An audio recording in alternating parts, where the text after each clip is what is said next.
Once upon a time there was a little boy called Silly Billy. The rain pattered gently against the windows, turning the garden into a blur of dripping leaves and puddles. Silly Billy pressed his nose to the glass, sighing loudly. "I'm bored," he declared, his cheeky grin slipping into a pout. Sulky the cat flicked her tail from the armchair, unimpressed as always. From the corner of the room, Grandad chuckled. He was sitting in his favorite chair, slippers squeaking faintly as he shifted. On his lap rested a wooden box, polished smooth with age. "Bored, are you? Well, perhaps it's time I showed you a game of kings and queens, knights and castles." Billy's eyes lit up. "A game with castles? Do we get to storm them?" Grandad winked. "In a manner of speaking." He opened the box to reveal a chess set, each piece carved from wood. The pawns stood in neat rows, the knights shaped like tiny horses, and the rooks like miniature towers. Billy leaned closer, fascinated. Mum peeked in from the kitchen, wiping her hands on her apron. "Careful, Billy. That set's older than me." "Older than Mum?" Billy gasped, eyes wide. "It must be ancient." Grandad laughed, his blue eyes twinkling. "Ancient, perhaps, but still full of stories. Every game tells a tale, if you know how to listen." Billy climbed onto the rug, tugging at his mismatched socks. "Tell me the story, Grandad." "Teach me the game." Grandad set the board between them, the creamy squares glowing softly in the lamplight. "Very well, young knight. Today, you begin your first adventure on the chessboard." Sulky yawned, curling into a ball, as if to say she'd seen it all before. But Billy's heart was already racing. Rain outside, warmth inside, and a mysterious game about to begin. It felt like the start of something magical. Grandad carefully placed the pieces on the board. "This," he said, lifting a pawn, "is the soldier.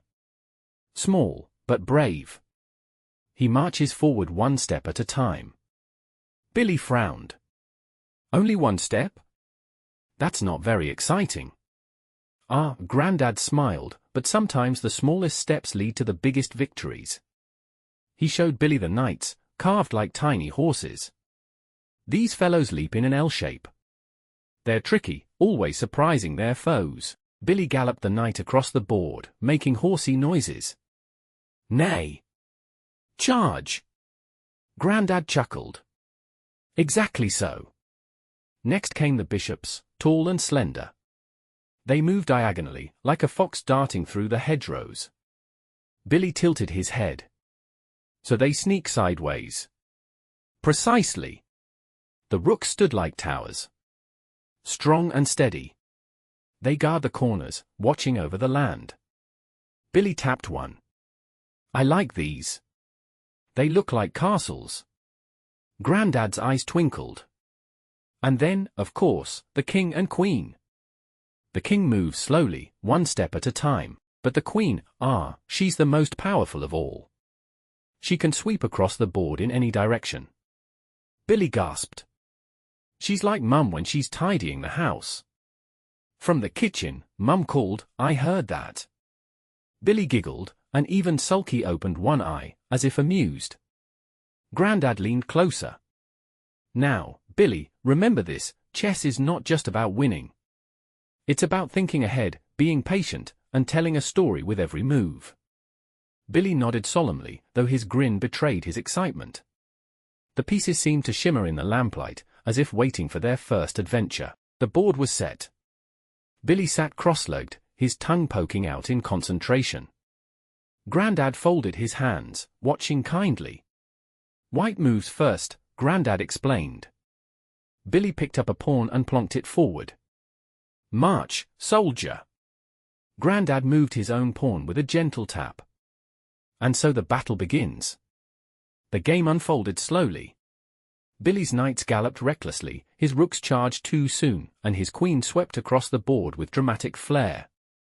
"Take that," he cried, knocking over one of Grandad's pawns. Grandad chuckled. "Careful, Billy. A bold move can be brave, but it can also leave your king unguarded." Billy frowned, studying the board. He chewed his lip, then moved another piece. I'll protect him. Don't worry, King. The room filled with laughter, the clink of wooden pieces, and the occasional squeak of Grandad's slippers as he leaned forward. Dad wandered in, a pencil behind his ear. What's all this, then? A battle in the living room. Chess! Billy announced proudly. I'm winning. Grandad raised an eyebrow. Are you now? Billy grinned cheekily. Well, almost. Sulky stretched and padded across the rug, flicking her tail dangerously close to the board. No, Sulky! Billy cried, scooping her up just in time. You can't eat the knights. The game continued, full of laughter and little lessons. Billy lost pieces, won a few back, and learned to think before he moved. By the time the rain eased outside, he was leaning forward eagerly, eyes bright with determination. At last, Grandad leaned back, stroking his beard. Billy, you've done well. But look closely now. Billy squinted at the board.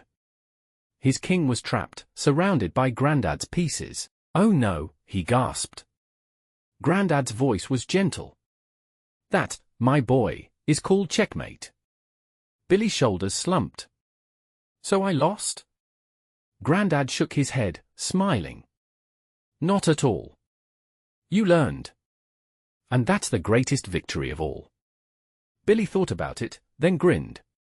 Next time, I'll win. I've no doubt, Grandad chuckled. Mum appeared with steaming mugs of cocoa, the rich smell filling the room.